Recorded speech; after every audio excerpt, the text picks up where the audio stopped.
Hello, कैसे हैं आप लोग? आज मैंने कुछ स्टॉक्स पिक किए हैं जो बहुत अच्छे ब्रेकआउट्स पे हैं और बहुत अच्छा रिटर्न देने के लिए आगे रेडी हो रहे हैं। तो चलिए देखते हैं। आप यहाँ पे देखिए, मैंने एलटी स्टॉक निकाला है, लार्सन एंड टर्बो। आप इसको देख सकते हैं कि ये देखिए यहाँ पे एक कंटिन्यू यहाँ पे आता है और एक रेंज में है। ठीक है,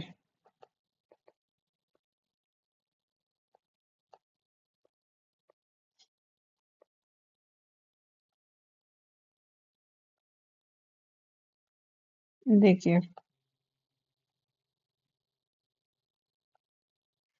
अब आप देखिए रेंज कैसे मानोगे? इसका जो रेजिस्टेंस है ना, यहाँ पे आया, यहाँ पे फिर से आया, यहाँ पे आया, इसने थोड़ा-सा ब्रेकआउट दिया और फिर ये नीचे आया, यानी रिटेस्ट के लिए आया और फिर से ये ऊपर गया। अगर ये नीचे आया था, तो ये नीचे भी ऐसे जा सकता था, लेकिन ये नीचे नहीं गया। ये यहीं पे रुका और उसके बाद में ये ऊपर निकलने के लिए तैयार हुआ।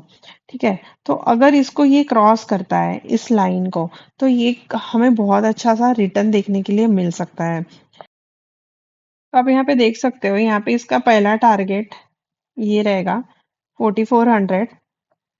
वैसे अगर आप छोटा टारगेट रखते हो तो पहला टारगेट 4200, दूसरा रहेगा 4400 एंड तीसरा 4600।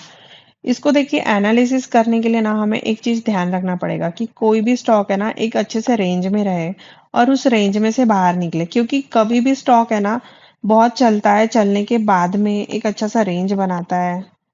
देखिए, स्टॉक को प्रेडिक्ट करने के लिए ना हमें एक चीज का ध्यान रखना चाहिए कि कोई भी स्टॉक पहले चले। यहाँ पे आप इसको देख सकते हैं, लार्सन एंड टर्बो को यहाँ पे देखिए इस रेंज में आया है। यहाँ पे देखिए, स्टॉक एक रेंज में फंसा था, फिर रेंज से बाहर निकला और एक बहुत अच्छा सा हमें रिटर्न देखने के लिए यहाँ पे मिला है। ओके, उसके बाद में आप देख सकते हैं फिर से ये रेंज में फंसा हुआ है। अगर ये ब्रेकआउट देता है तो एक बहुत अच्छा रिटर्न हमें यहाँ पे फिर से देखने के लिए मिल सकता है। ये देखिए, स्टॉक इस रेंज में है और इस रेंज के ब्रेकआउट के कगार पे है। अगर ये प्रॉपरली परफेक्ट यहाँ पे ब्रेकआउट देता है तो एक बहुत अच्छा मोमेंट, मैं आपको जो ये बता रही हूँ ना 4600, इसका तीसरा टारगेट, शायद ये इससे भी बड़ा टारगेट अचीव कर सकता है, क्योंकि आपने प्रीवियसली देखा है यहाँ एक छोटे से रेंज में से निकला और इतना बड़ा रिटर्न यहाँ तक के देखने के लिए मिला है। तो ये स्टॉक कितने दिन से रेंज में फंसा हुआ है? अप्रोक्सीमेटली आप देख सकते हो, ये 2024 यानी अभी 26 लगने वाला है। तो अभी अप्रोक्सीमेट ये 1.5 2 साल का रेंज है और ये रेंज से अगर ये बाहर निकलता है तो बहुत अच्छा यहाँ पे हमें रिटर्न देखने के लिए मिल सकते हैं। स्टॉक कैसे आया देखिए, यहाँ पे आया, देन लाइक दिस, ये टोटली रेंज में है ना। अब ये निकलेगा, अगर ये रिटेस्ट तो इसने किया है, उसके बाद में अगर ये निकलेगा तो यहाँ पे बहुत अच्छा रिटर्न हमें देखने के लिए मिल सकता है। तो चलिए नेक्स्ट स्टॉक देखते हैं। आप एनएसडीएल में देख सकते हैं, यहाँ पे एक बहुत अच्छा रिटर्न हमें देखने के लिए मिला था जब ये लिस्ट हुआ था। काफी अच्छा रिटर्न था। उसके बाद में ये फिर से एक रेंज में आया, रेंज में आने के बाद में गिरा। ठीक है, आप ये देख सकते हैं, ये रेंज में था कुछ दिनों तक के, उसके बाद में ये गिरा और गिरने के बाद में यहाँ पे देखिए इसका जो रेजिस्टेंस है इसको इसने क्रॉस किया, यानी कि फिर से ये एक रेंज के अंदर आ गया था और इस रेंज को इसने क्रॉस किया। उसके बाद में ऊपर निकला, निकलने के बाद में ये रिटेस्ट किया और रिटेस्ट करने के बाद में फिर से ऊपर जाने की तैयारी कर रहा है। और यहाँ पे आप देख सकते हैं जो इसका ग्रीन कैंडल है वो रेड कैंडल से बड़ा बना है, यानी ये सिग्निफाई कर रहा है कि यहाँ से सेलर्स कम और बायर्स ज्यादा एक्टिव हो रहे हैं।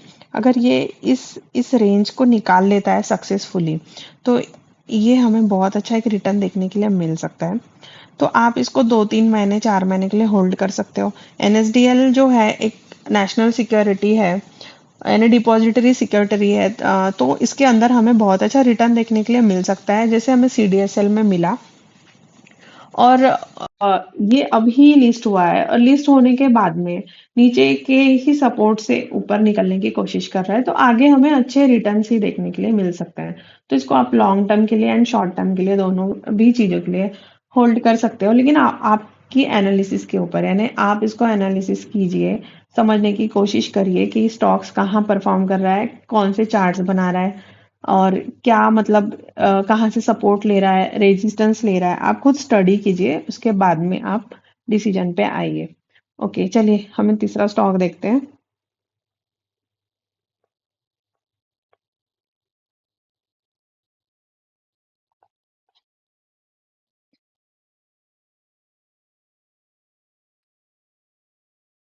तीसरा है नेस्ले इंडिया। नेस्ले आपको पता ही होगा, नेस्ले की कॉफी आपने पी होगी या बहुत सारे प्रोडक्ट्स नेस्ले के हैं। ठीक है, आप यहाँ पे देखिए नेस्ले ने फिर से एक रेंज बनाया और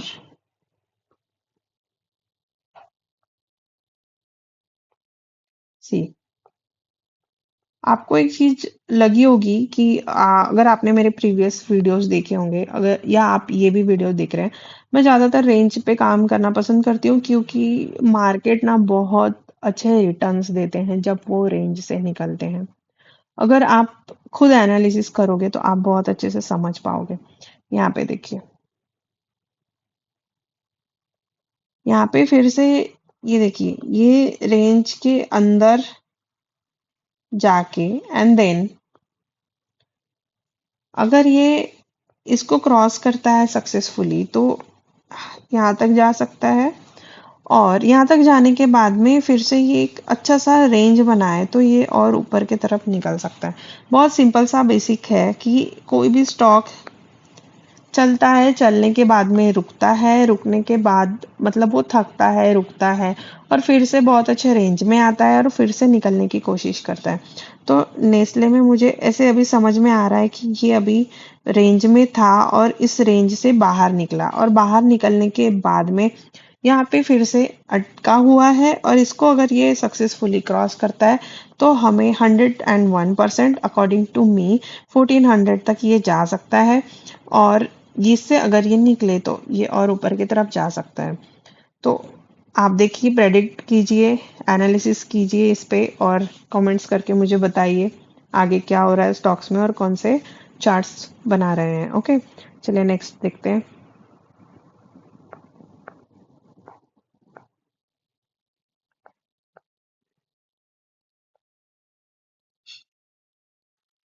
देखिए नेक्स्ट है मैनकाइंड, मैनकाइंड फार्मा। ओके, सी जैसे ना स्टॉक रेंज बना करके ऊपर जाता है वैसे ही रेंज बना करके गिरता भी तो है, ये भी तो इम्पोर्टेंट है। जरूरी नहीं है कि सभी स्टॉक रेंज बना करके ऊपर ही जाएंगे। यहाँ पे जो मुझे लग रहा है वो लग रहा है बेयरिश रिवर्स, क्योंकि अगर आपने बेयरिश रिवर्सल की स्टडी करी होगी तो आप यहाँ पे देख सकते हैं। ये देखिए, जस्ट अ मिनट प्लीज।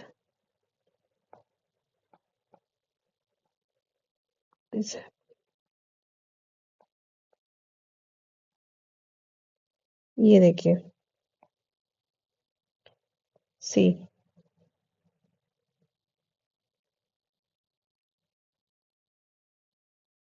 अब ये यहाँ पे फंसा हुआ है, हियर, सी अगर ये इसके नीचे निकलता है तो और नीचे जा सकता है। अब इसका सीधा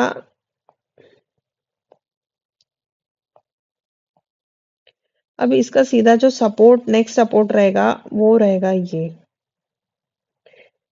ठीक है, अगर ये छोटा सा एक सपोर्ट लेता है इन केस तो ये रहेगा, और इससे निकलने के बाद में यानी कि 2191 को अगर ये क्रॉस करता है तो इसका नेक्स्ट सपोर्ट फिर ये बनेगा जो है 1900, अप्रोक्सीमेट 1900। बेरिस रिवर्सल की और मुझे ये संकेत करते हुए दिख रहा है, यानी कि ये तो बना ही चुका है, लेकिन अभी अगर इससे निकलता है इस रेंज से तो ये यहाँ तक जाएगा। इन केस अगर ये रिवर्स जाता है तो ऐसे लिए रहेगा, और टारगेट ये पहला है और ये दूसरा। नेक्स्ट नेक्स्ट स्टॉक है हमारा आईसीआईसी लॉम्बार्ड। इसमें भी एक बहुत अच्छा पैटर्न देखने के लिए मिल रहा है।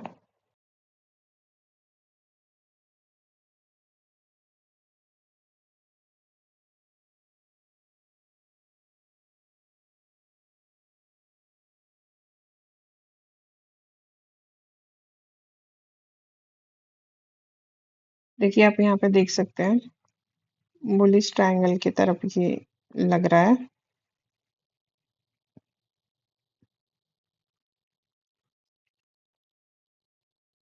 यहाँ पे ये रिटेस्ट के लिए रुका हुआ है, यहाँ पे ये रेंज में है सी। अगर ये इसको क्रॉस करता है सक्सेसफुली तो ये ऊपर जा सकता है।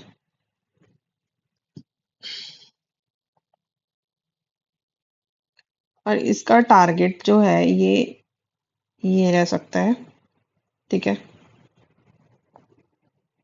दैट इज दी 2300, क्योंकि ये बहुत अच्छे रेंज में मुझे दिख रहा है। तो ये यहाँ तक तो जाना चाहिए। लेट्स सी आगे क्या होता है। आप भी एनालिसिस कीजिए एंड प्लीज कमेंट्स करके मुझे बताइए। तो ये रहे कुछ स्टॉक्स जो ब्रेकआउट्स पे मुझे दिख रहे हैं।